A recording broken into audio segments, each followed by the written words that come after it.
Bacon and God's Wrath is a multimodal and multimedia short documentary directed by Saul Friedman, which was released in 2015. This documentary focuses on its subject, Rosie Brownstone, a 90-year-old woman who was raised in a strict and religious family. All her life, she has kept true to her Jewish background, never drifting away from her beliefs, until it was 2 years ago she discovered Google. This led her to questioning her inherited faiths and beliefs. It is for this reason she will try bacon for the first time, as a test and act of defiance by breaking kosher. In the next few minutes, I'll be analyzing this documentary in terms of modes and how Friedman utilizes these conventions associated with these modes.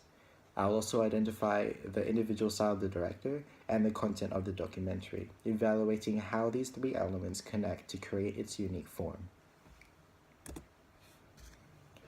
Documentary theorist Bill Nichols established this idea of documentary modes. In documentary, we can identify 6 subgenres within the documentary genre itself. These are the documentary modes.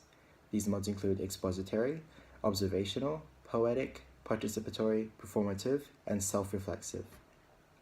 By employing these modes, directors are able to express their vision and link their individual style. As stated by Nichols, these 6 modes establish a loose framework of affiliation in which individuals may work. Bacon and God's Wrath utilizes elements from the expository and participatory modes, making this documentary multimodal. Expository mode is integrated through the subject of the documentary.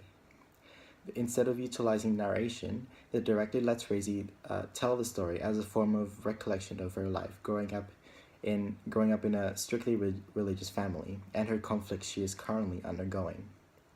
The voice of God narration is absent, and the audience relies on the subject to further the story. However, elements of the narration style are still present within the documentary, such as Rosie telling the story of her grandma and her twin sister. This style of expository gives the viewer an inclination to connect with Rosie and her story more deeply. To emphasize this, Friedman uses a variety of close-ups at the beginning of the documentary to set the tone and allow the viewers to create an intimate relationship with the subject. As seen here, Friedman shows close-ups of her face and her hands, allowing viewers to strengthen their connection with Rosie. During this scene, Rosie is seen lying on the couch. This represents a person undergoing psychoanalysis, hinting at the absurdity of the documentary. It symbolizes change within Rosie's life and the release of repressed emotions built up from her challenged religious ideologies. Another form of expository mode was the use of on-screen text. This was primarily utilized in the beginning of the film, introducing Rosie, her age, and the purpose, but was also used at other points of the documentary. An example of this is the use of the phrase simple and nice. This use of text and narration simultaneously acts as a smooth transition from one animation style to another, improving the flow of the documentary. The use of on-screen text sets the pacing, allowing the audience to experience the story at their own pace. Participatory mode invites the subject to engage with the filmmaker. Throughout Bacon and God's Wrath, the story is advanced through Friedman asking Rosie questions regarding her past and her values. The director almost acts as a viewer. As Rosie responds to the questions, she acts as if she is talking to us. This allows the audience to further connect with Rosie.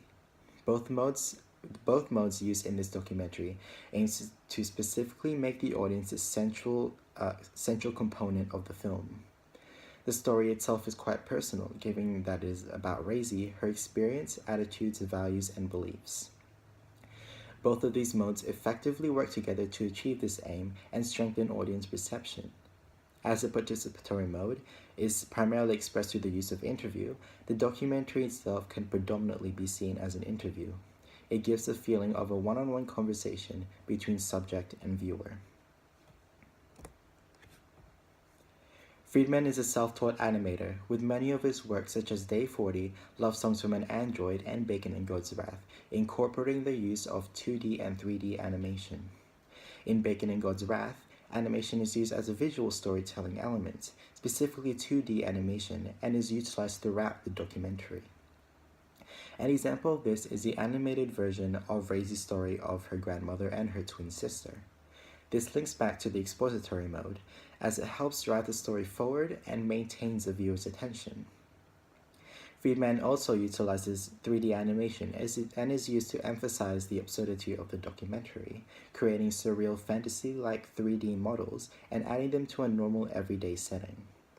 Examples include the ghost, Santa, Tooth Fairy, and the pig's head. The pig's head symbolizes uncleanliness,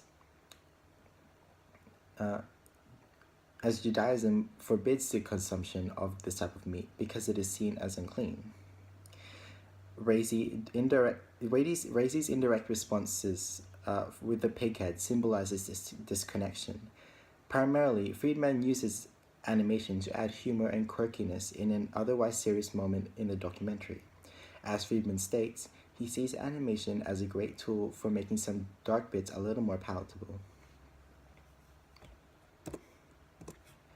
Friedman has skillfully implemented these elements from expository and participatory mode into Bacon and God's Wrath, which improved the flow of the story and highlighted the unique and quirky elements of the film.